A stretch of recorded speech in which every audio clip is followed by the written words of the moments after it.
Before the dawn of time, before the creation of things seen and unseen, the Lord God was. The Lord God consisted of three in one, known as the Godhead. He fashioned his throne upon the sea of glass, brilliant beyond imagining. He fashioned a chariot of wheels within wheels of enormous and dreadful size, to which his throne sat upon. With the kingdoms of heaven completed, the Lord God prepared himself to speak into being its inhabitants. God said, "Let us create the heavenly beings as spirits, just as we are. They shall be called our servants, and they shall be called the angels." He created the angelic host, numerous as the sands of the sea, and as immeasurable as the stars in the heaven. He created the high-ranking seraphim, cherubim, and ophanim first. God created the six-winged seraphim, who are fiery, powerful beings reserved as the cleansing agents of God. He created 16-winged and higher-ranking 24-winged cherubim. The 24-winged cherubs shield themselves with their additional wings while in the presence of the Most High, for if they did not, they would be consumed like flaming fire. They stand on the sea of glass below the throne, and fly in the great hall singing and shouting praises. Amongst these angels the Lord appointed 4 to be paired with each wheeled ophanim that supported the throne. Their appearance is like burning coals in a fire, and their bodies crackle with thunderous sound. He set them in rank, file, and order. The ministering angels were placed under the ophanim. Over the ophanim he appointed the 16-winged cherubim. Over these 16-winged cherubim he appointed the seraphim, and over the seraphim he appointed the 24-winged cherubs. The Lord God then appointed the archangels: Michael, Gabriel, Raphael, Uriel, Raguel, Serachiel, and Remiel. These are they who would come to be counted amongst the sons of light.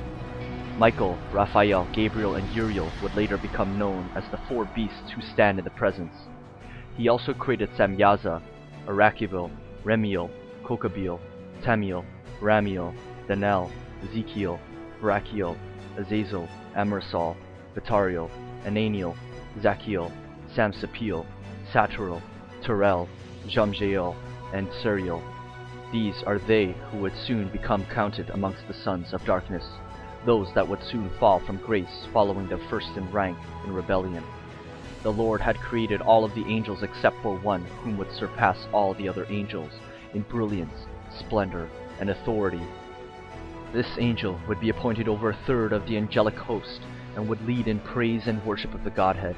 He would stand closest to the throne in authority, clothed in shimmering color and wings like no other. This cherub was exquisite in beauty, and his name would be called Lucifer, the son of the bright morning star. God's heavenly creations were complete. Lucifer and all the sons of God worshipped and shouted for joy upon the sea of glass and glistening throne of God. God spoke, calling forth his crowned cherub and chief archangels. "Lucifer, thy bright and morning star, it is you who have been elected over a third of the stars of heaven as your brethren. Be not wise in your own wisdom, Lucifer, and be not taken over by your exceeding beauty, for you are my creation, created under my authority. Come and take your position at my left-hand side of power." Lucifer was appointed chief of praise, while the 4 of the presence were appointed as guardians of the 4 corners of the throne. Lucifer deliberated the position of Michael over his own, but quelled these thoughts beneath the exquisite beauty and brilliance of himself. Lucifer fervently led the worship of praising of the Most High in choral magnificence. The myriad of angelic voices rejoiced before the sea of glass and throne of glory. 24-winged cherubim and 6-winged seraphim positioned around the throne, chanting, "Holy, holy, holy is the Lord Almighty. Heaven is full of thy glory." 16-winged cherubim flew about praising and glorifying around the throne of God. The head of days thought it time to create for himself his most magnificent creation. He would create an expanse of space, time, and dimension for which this new creation would dwell. In this finite world, he filled it with the first spark of light, then stars, planets, and one with rich vegetation and sentient life. The angels stood in awesome wonder as God breathed life into his new creation, which was unlike any other creature he created before. It was made in the likeness of God, a spirit being clothed with flesh. The 4 of the presence positioned on high watched along with all the heavenly host. God instructed Lucifer and a third under his command to depart to earth, who would send Michael with further instructions at a later time. However, Lucifer was unsure and uneasy about this new creation. Seeds of contempt began to enter him. The angels in the heavenly realm rejoiced with great exhilaration at the new creation of man. In heaven, unbeknownst to Lucifer, God had declared that the angels would serve this new crowned creation. The angels bowed in acknowledgement of God's declaration and that they would serve mankind and watch over them.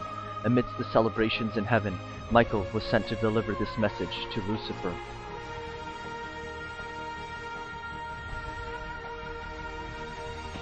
Upon arrival, Michael greeted his brethren Lucifer and decreed what the Lord God had commanded. Lucifer raged with anger as he saw it unfitting that the most magnificent angel of heaven would have to serve a creature that was created lower than himself. Michael rebuked Lucifer for his poor judgment against the commandment of the Lord, but Lucifer lashed back. "If it displeases him, then I will ascend to heaven and set my throne above God's, and I will sit upon the mount of congregation in the sides of the north." Michael, shocked by his brother's reasoning, departed back to heaven.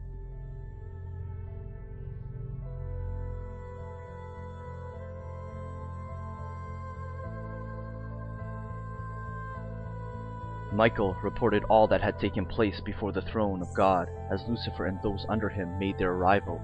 Lucifer entered the throne room of God as the angelic hosts muttered amongst themselves. The head of days spoke. "Lucifer, thou wicked and unappreciative cherub, what is this that thou hast refused to obey my command?" Lucifer responded, "I am Lucifer, the bright and morning star. It is beneath me to serve that inferior being that you call man.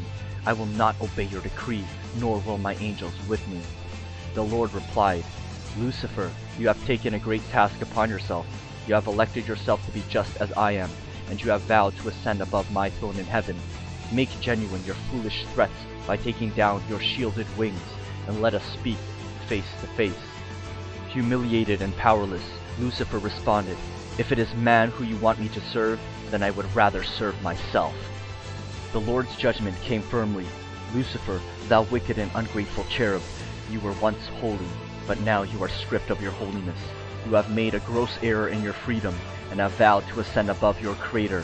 For this I will cast you from my presence, granting you a segment of time to reign and put a rest to the challenge of my authority. Thereupon you will be cast into the lake of fire for all eternity." God commanded Michael and the heavenly hosts to expel Lucifer and his rebel angels who wished to follow him. There was war in heaven as the faithful angels of light fought their fallen brethren. The faithful angels seized them, cast them out, and placed guards at the mouth of the portals of heaven. The fallen sons of darkness were banished from returning, except for their leader, Lucifer.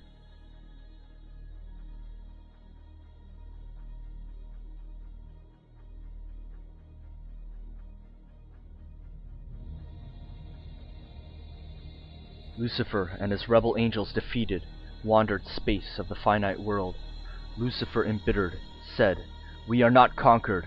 This is but our beginning. I am Lucifer, the bright and morning star." The fallen rebels embarked to earth, and Lucifer succeeds in deceiving Adam and Eve to eat the forbidden fruit in the Garden of Eden. With the fall of man, Lucifer is permitted into the courts of heaven and confronts God, demanding justice over the fallen human race, now tainted by sin. Is handed down, his crowned creation is to suffer the same fate as the sons of darkness, eternal separation and punishment in hell. Originally created for the fallen angels, the human race would now suffer the same fate. Lucifer's band of rebels descend to earth and scheme to corrupt the race of men by taking upon themselves wives. They birth an evil race of hybrids called the Nephilim. Their plan is to corrupt the bloodline of men, but all but a preserved line of God's people endure. God promises to send one whom will conquer the seed of the serpent. He is revealed to the angelic host of heaven through the mystery of the Godhead, the Father, Spirit, and Son.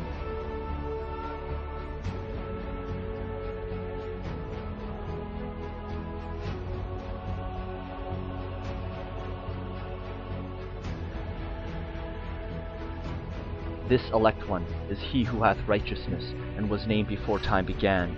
Before the sun and signs were created, before the angels of heaven were made, he was. He shall be a staff to the righteous, whereon to stay themselves and not fall. And he shall be the light of the Gentiles, and the hope of those who are troubled of heart. All who dwell on earth shall fall down and worship before him, and will praise and bless and celebrate with song the Lord of the spirits. For this reason he has been chosen and hidden before him, before the creation of the world and forevermore. The wisdom of the Lord of spirits has revealed him to the holy and righteous, for he has preserved the lot of the righteous, because they have hated and despised this world of unrighteousness, and have hated all its works and ways in the name of the Lord of spirits. For in his name they are saved.